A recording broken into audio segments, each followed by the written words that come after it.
Olá, meu amigo, olá, minha amiga, seja muito bem-vindo, seja muito bem-vinda a mais uma aula de Direito Processual do Trabalho.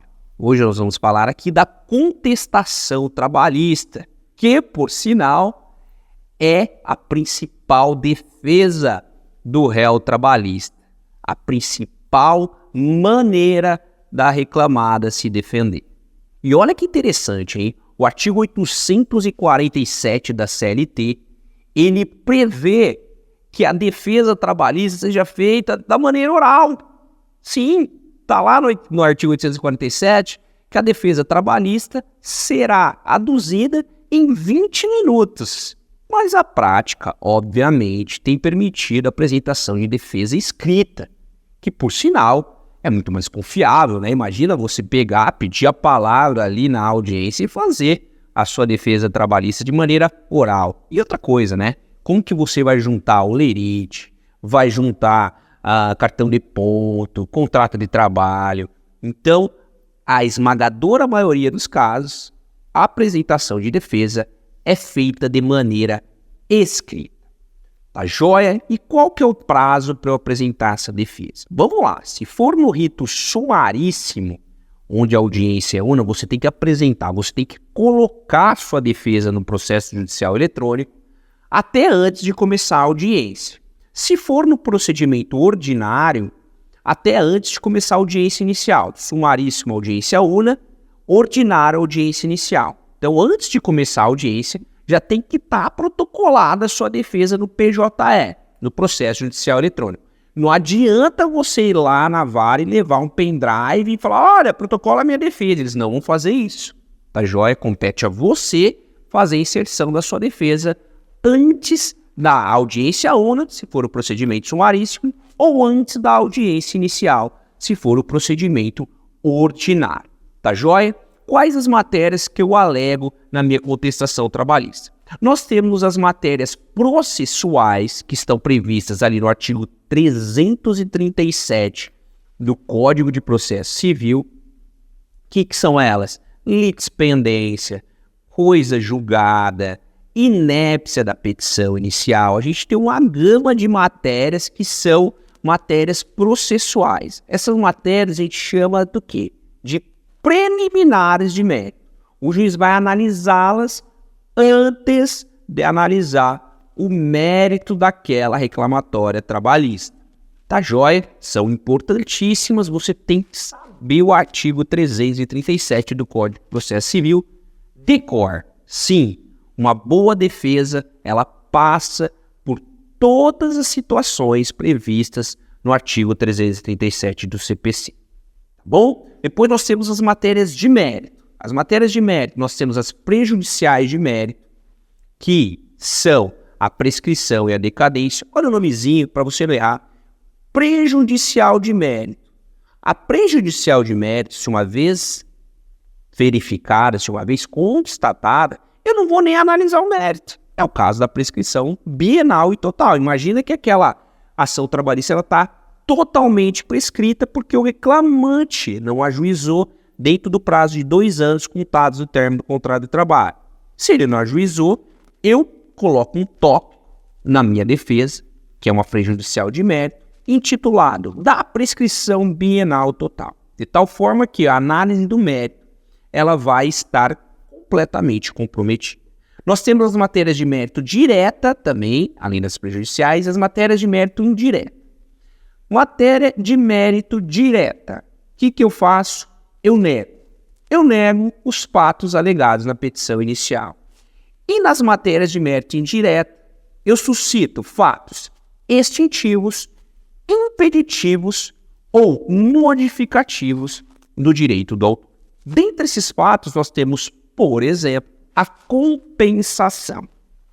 A compensação, cuidados, hein, queridos? É diferente de dedução, hein?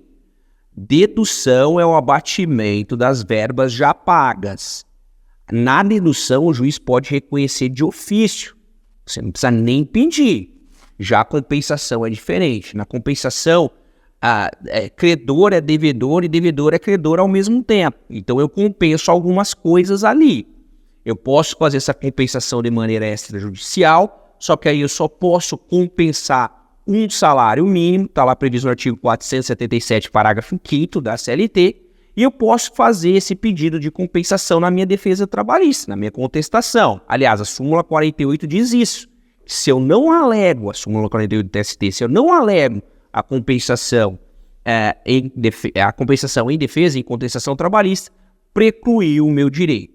Só que cuidado, a súmula 18 diz que a compensação ela está afeta a verbas de natureza trabalhista, tá joia? E na compensação judicial, que é essa que eu alego na minha defesa, aí não tem esse limite de um salário mínimo, que é o limite estabelecido na compensação extrajudicial. Quando eu falo que a compensação ela tem que ter natureza de verba trabalhista, eu não posso compensar outras coisas. Imagina só, olha a situação hipotética, como é que pode acontecer, né? Imagina que o seu empregador, seu patrão, tem, sei lá, um labrador, uma labradora. E nasceu lá uns filhotinhos daquela labradora dele. E aí ele te oferece para você comprar um filhotinho e você pagar ali R$1.000. Nossa, que caro, né, professor? Um labrador? Tá caro, tá tudo muito caro hoje.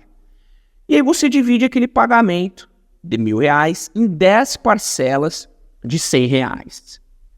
Você pagou a primeira, pagou a segunda. Quando você ia pagar a terceira, você foi dispensado. Você foi mandado embora.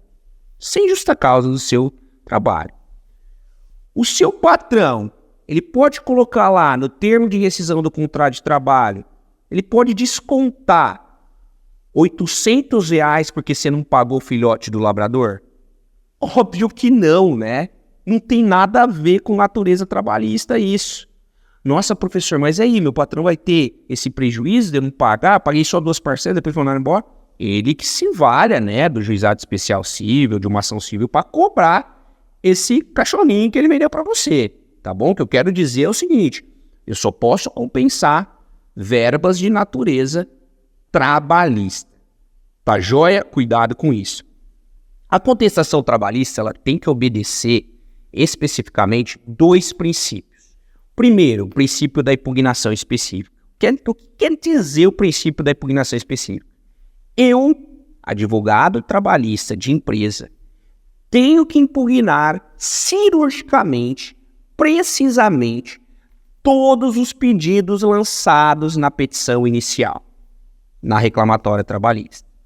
Porque, se eu não faço isso, esses pedidos se tornam incontroversos.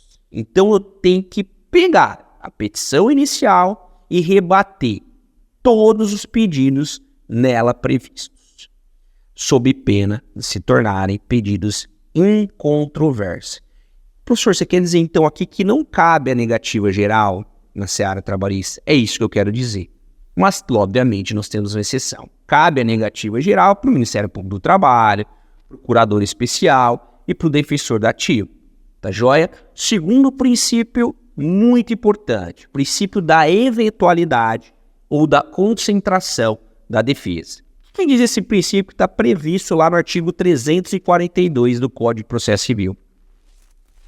A contestação trabalhista é o momento que o réu trabalhista, que a reclamada tem para se defender sob pena de preclusão.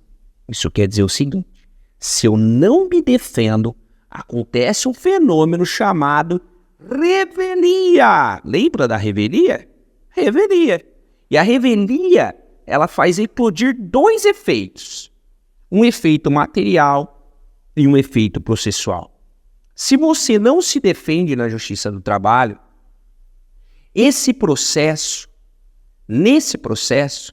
os fatos alegados na petição inicial, eles se tornarão confessos. Ou seja, se você não se defendeu, o efeito material que eu tenho é a confissão da matéria fática alegada na petição inicial.